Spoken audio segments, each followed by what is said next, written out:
If you don't know exactly what you want, or you let yourself get beyond that into something general, you're not going to achieve it. Clarity is power. You got to know the specific result you're after. What do you want? Why you're doing it? Because you know what? You may get a big goal. Somebody says, I want to make $1 billion. I want to bring peace to the earth. Why? Because as soon as you come up with a goal, all the obstacles show up. There are moments in our lives that we feel completely alone. We feel as though no one knows what we're going through. It is because of the uniqueness of the challenges that confront you are so unique to you that you feel like I'm up against it all by myself. So you got to get yourself past that. And the way to get past that is have enough reasons. Reasons come first, answers come second. Task intelligence, you got to know why you want it, have enough drive to make it happen, enough juice to make it happen. If you don't have enough reasons, you will not make it happen. What is going to get you to actually fall through? Because the first plan's not going to work and the second plan's going to work, so you better have enough plans. If the first two don't work, you still got something else. Otherwise, you're going to be having excuses why it didn't work. In what you've done with your life thus far, is it giving you what you want? Is it giving you what you want? When you look toward the future, when you look at all that's going on out here, is there some place within yourself you say, hey, I know I need to be out there in that arena. I know I can do more than what I've been doing. Is that something that you begin to look at within yourself? See, I say if you look at your life, and if you're not getting what you want, you owe it to yourself to do something differently. If you're on a job, 85% of Americans go to jobs that they're unhappy. If you're doing something 8 hours a day that you don't like, it's not giving you what you want, it's not giving you a strong feeling of satisfaction and fulfillment. If that's what it is, you owe it to yourself to start strategically working to change directions. And generally, that type of circumstance is born because it's not because you don't have anybody to talk to, but can you trust them? Eventually, even the most disciplined amongst us, the corners of your mouth will droop down. Your smile will turn into a frown. Eventually, even if you have to wait till everybody's gone to sleep, a tear will run across the bridge of your nose because you're dealing with stuff that is so deep and so complicated that you feel like you're in it by yourself. But you are not alone in the battle. You're not alone in the struggle, that God has a strategy. And when it's all over, you're going to see that even though you couldn't see him, he was there all the time. Most people will resist change. Most people will fight change as if change would be worse than what they're experiencing. Most people will not challenge the unknown. They won't just step out there. See, there are certain things that's got to be in place. They got to see it all together. And life isn't like that. That's not how you grow. As you begin to look toward the future, begin to know that whatever it takes for you to create that, you got that. You've got genius in you. You've got goodness in you. If you decide to take the initiative to change the current quality of your life, I say to you that you will find that the universe is on your side. What do you do when you tried and failed and you want to quit and you want to give up? Because trying again means hurting again, means risking again, means believing again, means hoping again. Sometimes you can be blessed and be unhappy because even though things are going right, they're not going according to what you had believed and expected, and you know that something is missing out of your life. What do you do when something is missing out of your life and the things that replaced it do not compensate for what you lost? I've always been told how average I can be. Always been criticized about being average. But I want to tell you something. I stand here before you, not listening to those words, but telling myself every single day to shoot for the stars, to be the best that I can be. Good enough isn't good enough if it can be better, and better isn't good enough if it can be best. Turn your wounds into wisdom. You will be wounded many times in your life. You'll make mistakes. Some people will call them failures. But I have learned that failure is really God's way of saying, excuse me, you're moving in the wrong direction. Other than death, all failure is psychological. Other than death, all failure is psychological. Think about that. If you aren't dead, then it's just psychological. It does not mean that you won't lose some battles, because you will. We all will. But it does mean that as long as you don't surrender, as long as you don't give up, as long as you don't quit, then you haven't failed. It just means you've made a temporary tactical retreat, a brief withdrawal, so that you can regroup and reattack.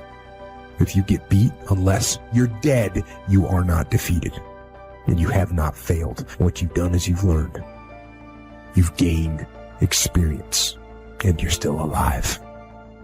So get up and go get after it. We all live in this bubble. What you got to do to get the life that God wants you to have, you got to put more air in your bubble. You got to blow your bubble up. Expand yourself. Take yourself out your comfort zone. Put some more air in your bubble. If you stay in your comfort zone, that's where you will fail. You will fail in your comfort zone. Success is not a comfortable procedure. It is a very uncomfortable thing to attempt. So you got to get comfortable being uncomfortable if you ever want to be successful.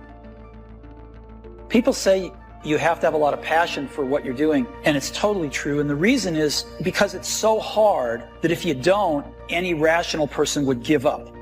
It's really hard, and you have to do it over a sustained period of time. So if you don't love it, if you're not having fun doing it, and you don't really love it, you're going to give up. And that's what happens to most people, actually. If you really look at the ones that ended up, being successful, unquote, in the eyes of society, and the ones that didn't, oftentimes it's the ones that are successful loved what they did so they could persevere, when it got really tough. And the ones that didn't love it quit. So it's a lot of hard work, and it's a lot of worrying constantly. If you don't love it, you're going to fail. So you got to love it. You got to have passion. If you think ordinary's cool, ain't no problem. It's some really wonderful ordinary people. But if you are sitting in this room and you have extraordinary aspirations, then you're going to have to do extra. You put extra on top of ordinary and you come up with extraordinary. It's no other way. But here's the fact. All of you have extraordinary capabilities. All of you. You have to decide if you are willing to do the things to put you in that category. Rich people don't sleep 8 hours a day. That's a third of your life. He who loves to sleep and the folding of hands, poverty will set upon you like a thief in the night. You don't have to live worried, focused on the problems, wondering why it happened. You know a secret. You have favor in the storm. You know what was meant for harm, he's turning to your advantage. Here's the key. The enemy wouldn't be fighting you if you weren't a threat. Oh, get ready. Favor is about to turn things around. Favor is about to catapult you to a new level. Favor is not going to keep you from the storm, but favor will bring you out of the storm. We don't understand everything that happens. Sometimes life is not fair, but you have to trust that God knows what He's doing. This thing called life. You just don't know what the next moment will bring. But here's what I do know, and I want you to know. You have comeback power.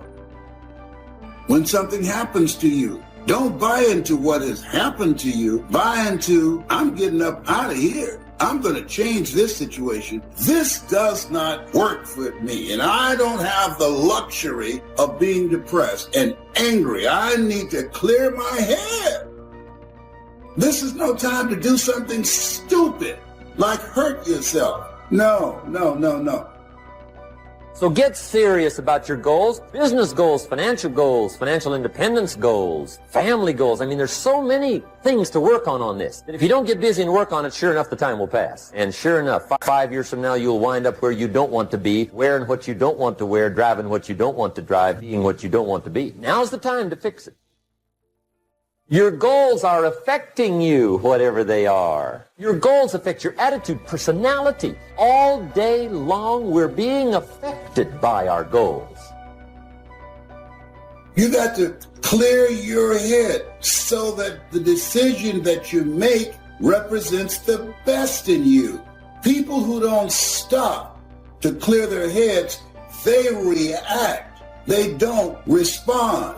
Be still and know that you're going to get through this. You're going to get through this. And you don't want to be radical. You don't want to be erratic. Just be still and know I'm going to get through this. You got to assure yourself. You have to encourage yourself. You have to clear your mind. Your better future is a dream. Where do you want to go? What do you want to do? What do you want to be? What do you want to see? You've got to dream dreams. Without dreams and visions, people perish. You've got to have something to go for. Take the crumbs from starving soldiers, they won't die. Take the bread from hungry children, they won't cry. But without dreams, we all will die. You've got to dream. Don't lose your dreams. Becoming something unique on your journey here, don't lose your dream. That's long-range goals. Got to have those. Because if you set up something short-range, go for it. Get it. Latch onto it. Work hard. Accomplish it. That starts building your strong feelings to go for your dreams. Economics plays a major role in everybody's life, which means it ought to be meticulously well planned for tomorrow. The area of life that matters clearly to all of us is time. And most people have very little mastery of this. I don't mean checking things off your list. I'm meaning squeezing out of your life what matters to you most. Your career, where is it now? And where are you financially compared to where you want to be? And especially with some of the changes that have happened in economies around the world. And then finally, where are you in your level of sense of meaning, of contribution, and your sense of celebration in life? These are the areas that really matter most. Sit down and define what this looks like for you today. And invariably what we find out is almost everybody has some gaps. Gaps between where you are and where you want to be. And even if you've done incredibly well, I mean, I deal with some of the most successful people in the world, they're usually still happy in their life because they're hungry. They haven't lost that drive that says, look, what makes me feel alive is to know I'm growing. You know, if my life's going to get better, I got to get better. I can't just hope it. And if my life is going to be rich emotionally, it's got to be expanding. And they know that. If you work your tail off at work to take care of your family and be the best at what you can do, if your career's going really well, isn't that the nature of human beings? To me, successful is getting to the point where you are absolutely comfortable with yourself. It does not matter how many things you have acquired. The ability to learn to say no and not to feel guilty about it, to me, is about the greatest success I have achieved. The fact that I have, in the public side, done whatever, it's all a part of a process for growing for me. But to me, to have the kind of internal strength and internal courage it takes to say, no, I will not let you treat me this way, is what success is all about. I will not be treated this way. I demand only the best for myself. We tend to focus on things we feel confident in, we know what to do in, and the other stuff we kind of hope it all comes together and try not to think about it too much, but it all affects us. You got to start with what it is you really, truly want now. You got to start with that end in mind. And then once you understand there is a gap between where you are and where you want to be, here's all we do. We believe that the most powerful way to change anything is total immersion. No matter what happens to you, it ain't over. As long as God wakes you up, that means he ain't through with you yet. And if he wakes you up, you got a shot to correct it and get it right. And he kept waking me up. So I figured, okay, God wakes you up. That also means that he has something for you that you've yet to receive. You could take my car, I could get another one. You could take my house, I could get another house. But when you take my time, you have taken something from me that is totally irreplaceable. Even if you are 40 or 50 or 60 or 70, doesn't matter. You're in the game now, and that's what counts. And all those quote-unquote wasted years, they weren't wasted because you learned. Learned about what it's like to be weak, and the knowledge that you learned about those things is fuel to make sure that it never happens again. Because you know what is out there, and you know how bad it can get. I say you embrace what you learned from the weekdays. Let them make you even stronger and you use your own personal transformation that you've made in life, use that to help other people transform and get on the path as well. If you know what it is to have the kind of pain that feels as if you cannot be comforted, if you know what it is to be at the end of your rope and feel like your life is over and you've got questions that cannot be answered and you're confused and you're uncertain, you need to learn this verse. They that sow in tears shall reap in joy. I will never forget there's been many opportunities in my life that I have grappled with grief and pain so unbearable and so overwhelming that I thought that I would never smile again. I've seen days that were so dark for me that I thought there could not possibly be a silver lining in the clouds that hung over my head. I've seen days and weeks and months that drugged me so low that I gave up all hope of getting up again. But in the midst of all of that despair and that trouble and that trauma and that pain, there was in the basement of my soul this one word, when. When should you start the day? As soon as you have it finished. Plan the day the best you can, leaving plenty of room for improvising and surprises and all the stuff that happens during the course of the day. But if you've planned a good, productive day, now you start that day, you can't believe how much more valuable your time will be. Next, don't start the month until you have it finished. The places to go and the people to see. Productivity and the sales and the customers and the development and all the rest of what you want to accomplish during the course of 30 days. And then here's the big one. This is really challenging. Don't start the year until you have it finished. To the best of your ability. It can't be finished like minute by minute. But in terms of the sweep of what you want to accomplish, make sure that that's set and ready to go. And it might get all upset. It might get torn up and you do a new one. You make so much progress the first 90 days that now you've multiplied it all by 2, by 3. Because that happened to me. I thought, wow, this is going to be a great year. By the time I'd finished the 3rd month, I'm rolling. So many things are happening. I revised my whole year's plan. Don't let anything overly bug you. Because remember now, you don't have to do anything. Someone says, well, I got to get a handle on my time. The answer is no, you don't. If you want to let it all go, you can let it all go. Somebody says, you ought, you ought, you ought. Jot this down. Ignore all the you oughts or you should. Take charge of your life. Take charge of your time. Take charge of your resources, which we're going to talk about next. Take charge of your health. You're the one that's responsible for it. It's not a requirement of society that you not have a heart attack and take care of your family, but you must make it a requirement of yourself. You will be okay. Nothing has been wasted. Like I say, successful people don't make the right decisions, they make their decisions right. And you have an opportunity right now to make things right inside and out. When you say you're depressed, you've got to understand that depression is the opposite of expression. So what you're literally doing is stuffing down and depressing something that wants to come up and rise out. I wouldn't be surprised if you had like jaw, ear, or neck pain having to do with expressing yourself, speaking your truth. So, yeah, you're depressing yourself. Stop it. Speak up. Speak your truth. Now, right, once you get that off your chest, now it's time to turn the flashlight in and discover what your truth is.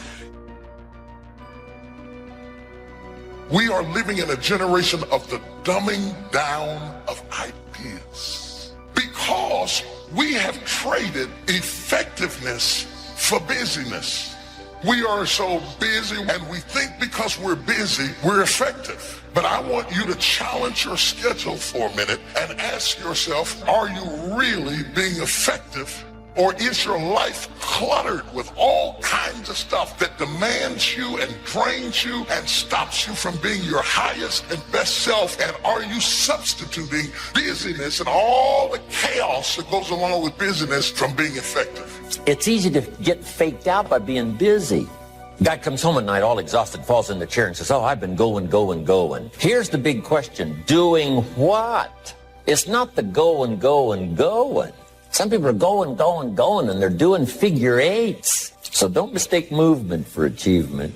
There's a lot of things you could take from me and I could make it. You could take my suit, I got another one. You could take my car, I could get another one. You could take my house, I could get another house. But when you take my time, You have taken something from me that is totally irreplaceable. We do everything except the most important thing is to value our time.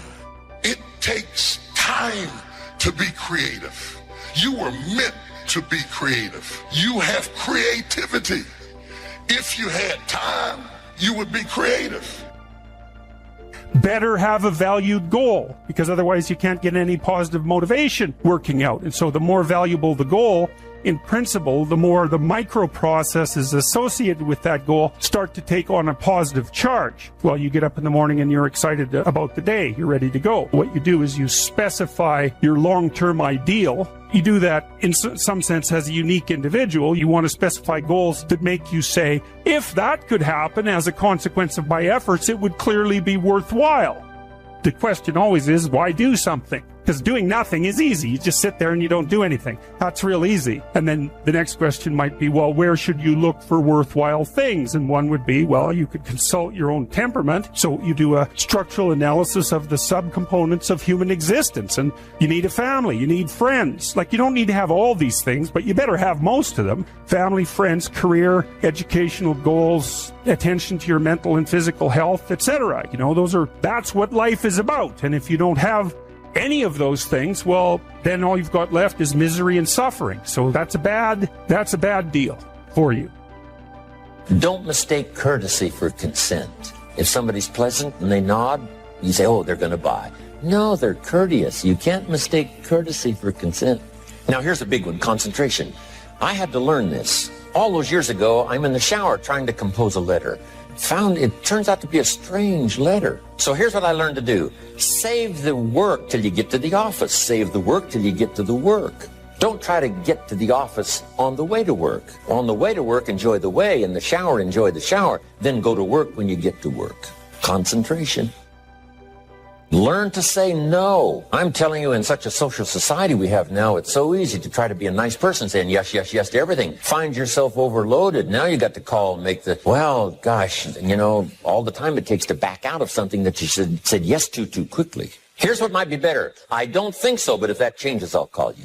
Little things you can use not to overcommit yourself.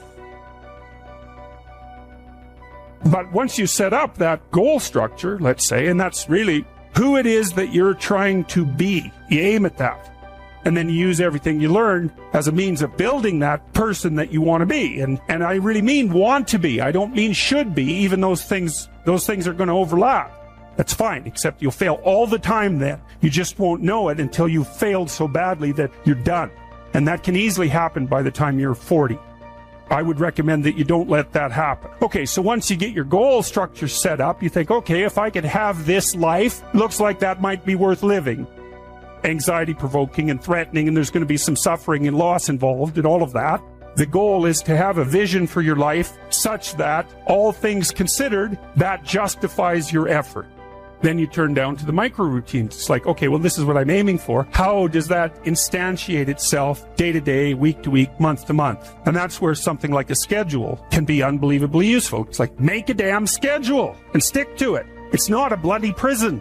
Set the damn schedule up so that you have the day you want. That's the trick. It's like, okay, I've got tomorrow. If I was going to set it up so it was the best possible day I could have, what would it look like?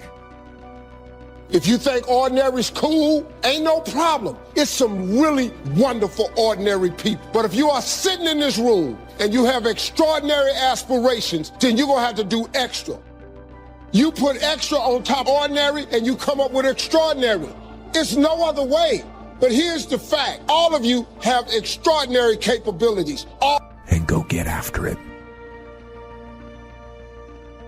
You don't have to live worried, focused on the problems, wondering why it happened. You know a secret. You have favor in the storm. You know what was meant for harm, he's turning to your advantage. Here's the key. The enemy wouldn't be fighting you if you weren't a threat. Oh, get ready. Favor is about to turn things around. Favor is about to catapult you to a new level. Favor is not going to keep you from the storm, but favor will bring you out of the storm. We don't understand everything that happens. Sometimes life is not fair, but you have to trust that God knows what he's doing. We all live in this bubble. What you got to do to get the life that God wants you to have, you got to put more air in your bubble. You got to blow your bubble up. Expand yourself. Take yourself out your comfort zone. Put some more air in your bubble. If you stay in your comfort zone, that's where you will fail. You will fail in your comfort zone. Success is not a comfortable procedure. It is a very uncomfortable thing to attempt. So you got to get comfortable being uncomfortable if you ever want to be successful. This thing called life. You just don't know what the next moment will bring. But here's what I do know, and I want you to know. You have comeback power. When something happens to you, don't buy into what has happened to you. Buy into, I'm getting up out of here. I'm going to change this situation. This does not work for me, and I don't have the luxury of being depressed and angry. I need to clear my head. This is no time to do something stupid, like hurt yourself. No. So get serious about your goals, business goals, financial independence goals, family goals. I mean, there's so many things to work on this. If you don't get busy and work on it, sure enough, the time will pass. And sure enough, 5 years from now, you'll wind up where you don't want to be, wearing what you don't want to wear, driving what you don't want to drive, eating what you don't want to be. Now's the time to fix it. Your goals are affecting you, whatever they are. Your goals affect your attitude, personality. All day long, we're being affected by our goals. You got to clear your head so that the decision that you make represents the best in you. People who don't stop to clear their heads, they react. They don't respond. Be still and know that you're going to get through this. You're going to get through this. And you don't want to be radical. You don't want to be erratic. Just be still and know, I'm going to get through this. You got to assure yourself. You have to encourage yourself. You have to clear your mind. I tried that and it didn't work, and I tried that and it didn't work, and I tried that and it didn't work, and I tried that and it didn't work. Because you think that trying something for a little while ought to bring you a big return. But life does not work like Apple. Life does not click and it appears. Some stuff takes time. Greatness takes time. It takes time. You got to be prepared to get 1,000 no's to get one yes. The thing you need to win is resilience. You can't just keep trying different stuff, because you can never say something didn't work when you didn't half try.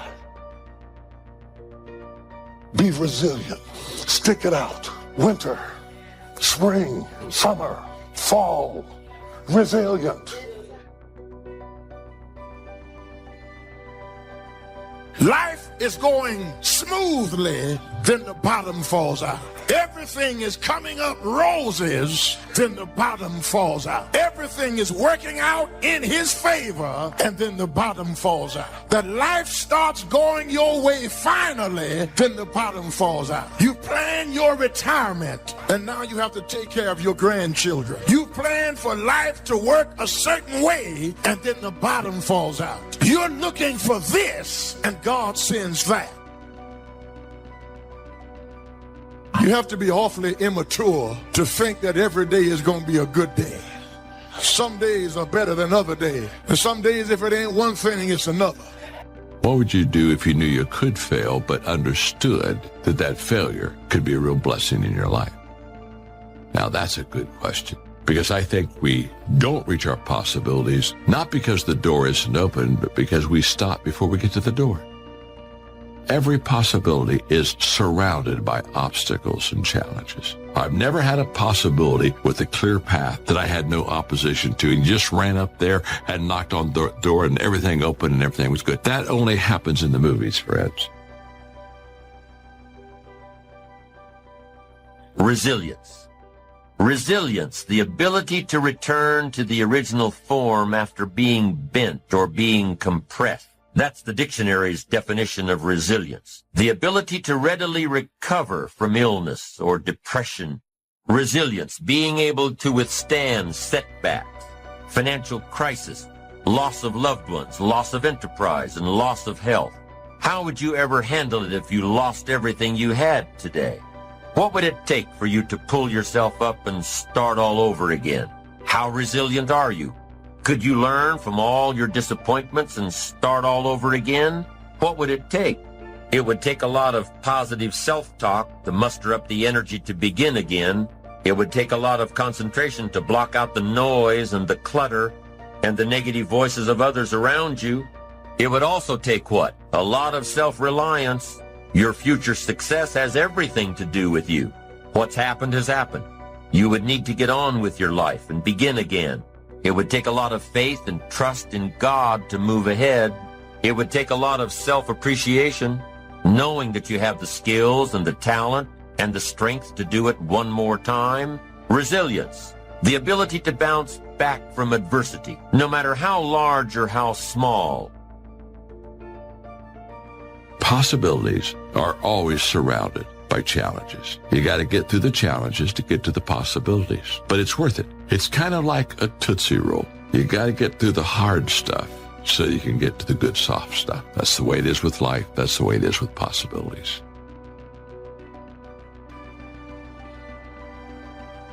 What's the use of always keeping thinking of the past? Each must have his tribulation, water with his wine. Life, it ain't no celebration. Trouble, I've had mine, but today is fine. It's today that I'm living, not a month ago, having, losing, taking, giving, as time wills it so. Yesterday, a cloud of sorrow fell across the way. It may rain again tomorrow. It may rain, but say, ain't it fine today? If a cloud of sorrow comes over here, ain't it fine today? Living in the moment, getting everything we can out of where we are in the moment where we are right now. The other thing is willingness to let people and things go. You want to live a life of fulfillment. You've got to be willing to let certain people go in your life. When they're no longer good for you, just let them go. Just to hold on tenaciously really doesn't make really good sense, all right? Just many times we do it because we don't realize that we might desire it, but we don't need it. Face the truth about life and deal with it. Whatever happens to you, use everything for your upliftment, learning, and growth. Everything that happens, use it for your upliftment. What can I get from this? How did I end up here? What's the blessing in this for me? Ask yourself that, whatever it is, and don't let it go until you get your blessing out of it, because there's a blessing there. There's something for you in everything that happens to you for you to learn from that experience. Look at it, examine it, analyze it until it reveals itself to you, and then get what you need from that and move on. It takes time to make changes in habit and discipline. Here's the ultimate challenge. You've got to have patience with yourself. It takes time to correct old errors in judgment. I'm telling you, it took me some time. I used to blame the government and blame taxes and blame the company. It took time to give that up and only blame myself. So have patience with yourself, number one. Number two is to keep doing it. Be persistent. As long as you are patient and persistent, it's hard to elude success. As long as you maintain patience and persistence, there's only one person, just one person, that will draw the line between success and failure. And that person is you. So be patient, be persistent. You need both patience and persistence together. And here's why. Lack of patience is probably the worst enemy of ambition. Impatience wants to give up. Impatience calls discouragement failure. But your ambition won't let you give up so easily, not if you're persistent. What others may call failure, ambition calls a learning opportunity. Ambition knows that the longer the achievement is in coming, the more valued it is.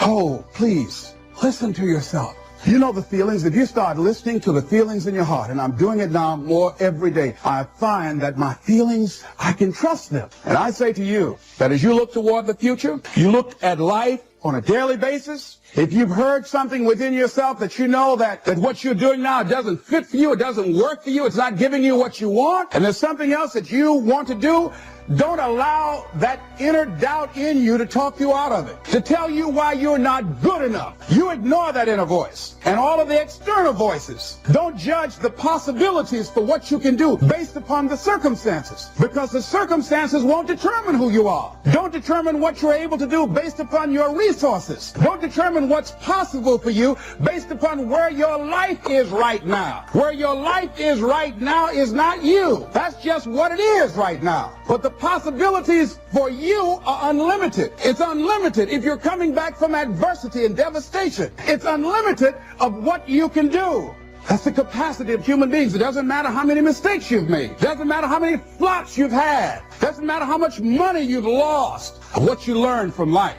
Not losses, but investments of what's possible for you. And I say to you that once you start listening to yourself, and as you begin to act on your dream, you will start seeing things opening up for you. You'll start attracting people. You start brainstorming. Ideas will come out of nowhere as you focus on it. The key to it is to begin to focus, because as you focus on that which you want to do, that which we focus on, that which we give our energy to, it will begin to multiply. It will begin to expand. It will begin to develop your consciousness. And out of that comes your greatness. Out of that comes a commitment. Out of that comes a passion for life. Out of that comes a special power that you have in you. See, the powers that we have will never reveal themselves if we don't challenge them. Put yourself in a position where you can't retreat, where it's do or die, sink or swim. Here's what you'll find out. You'll develop incredible swimming skills.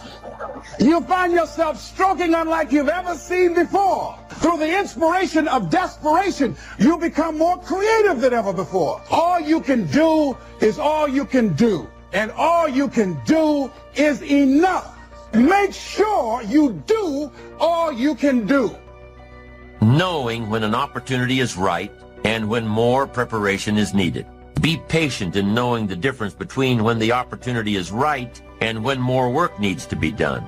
Remain alert, even if opportunity doesn't come right away. Keep looking. Be patient. Keep preparing for opportunities, even if there's a delay. Even if things aren't going just the way you think they should. Keep your disappointments at bay. Be prepared. Always be prepared. Don't let impatience allow you to give up.